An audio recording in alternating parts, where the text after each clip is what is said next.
Hey everybody, I'm just hitting you with a really short video to talk about different ways to memorize things. I'm going to teach you the ways that work for me, and then I hope that they work for you. If you find something that works for you that I haven't talked about, please tell me, and then I will make a video about that. So this method is specifically for Shakespeare. It is very similar to the activity that we did with that passage from Midsummer's at the very start of this project. What you are going to do is think about breaking your lines into little chunks. So let's say that we can split this line right there, so on and so on, for Oberon is passing.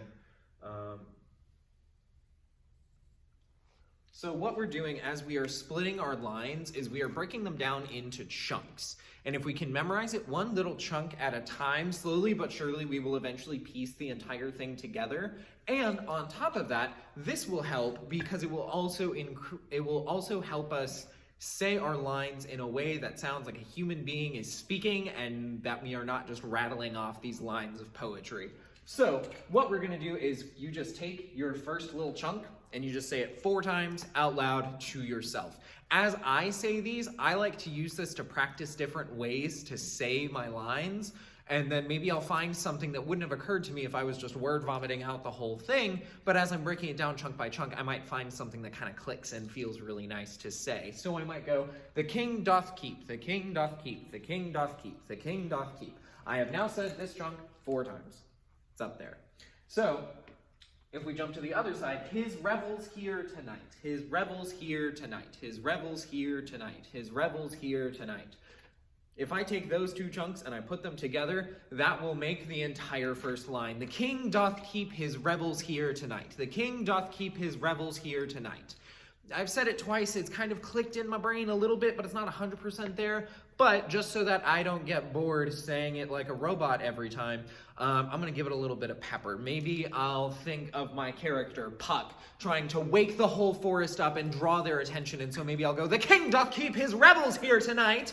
Or maybe I'll think about it the way it actually is in the text. He's talking to one person, and he's saying, dude, the king is coming, you need to get the queen and get her out of here. The king doth keep his revels here tonight. See the difference in those 2 lines? We went from it being really big and exuberant to really specific and quiet and focused. And by taking those 2 things, we've now made interesting choices. And interesting choices make our lines more fun. So we got that line, the king doth keep his revels here tonight. Now we're going to move on to the next line. Take heed the queen, take heed the queen, take heed the queen, take heed the queen. Heed and queen both have that nice long E sound, and that is a thing that I probably would have just skipped over had I just been word vomiting this all out. But because I've now noticed it, I can kind of play with those words a little bit. Take heed the queen. They just sound nice together. It just works. Take heed the queen, come not within his sight. Come not within his sight. Come not within his sight. Come not within his sight. Now I try them both together. Take heed the queen, come not within his sight. Take heed the queen, come not within his sight. Take heed the queen, come not within his sight.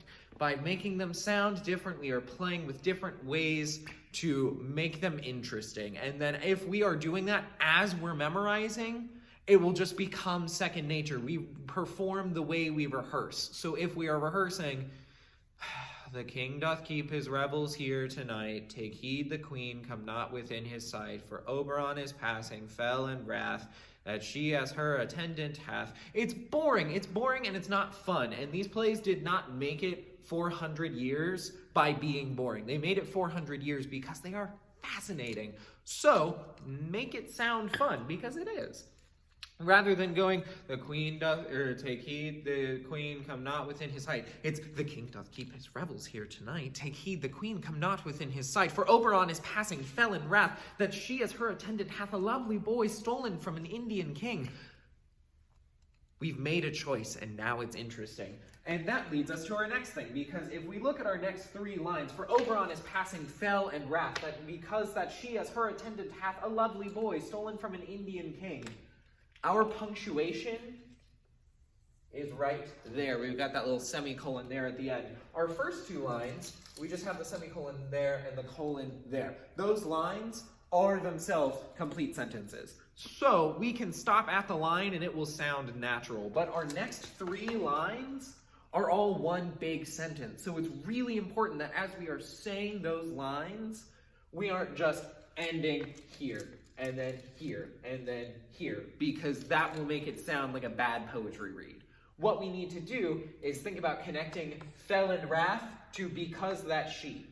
So as I'm rehearsing my lines, and I'll go fell and wrath, fell and wrath, fell and wrath, fell and wrath, because for Oberon is passing fell and wrath, for Oberon is passing fell and wrath. I'll do my repetitions, but then when I move on to that next line and I learn because that she, because that she, because that she, because that she, I want to connect because that she to fell and wrath in my brain, because that's how that sentence is structured. Fell and wrath because that she, fell and wrath because that she, fell and wrath because that she. There is a comma, we take a little breath, but we do not just stop completely. It's, for Oberon is passing fell and wrath, because that she, as her attendant, hath a lovely boy stolen from an Indian king. There are no stops, there are no pauses. We are a freight train, we are going.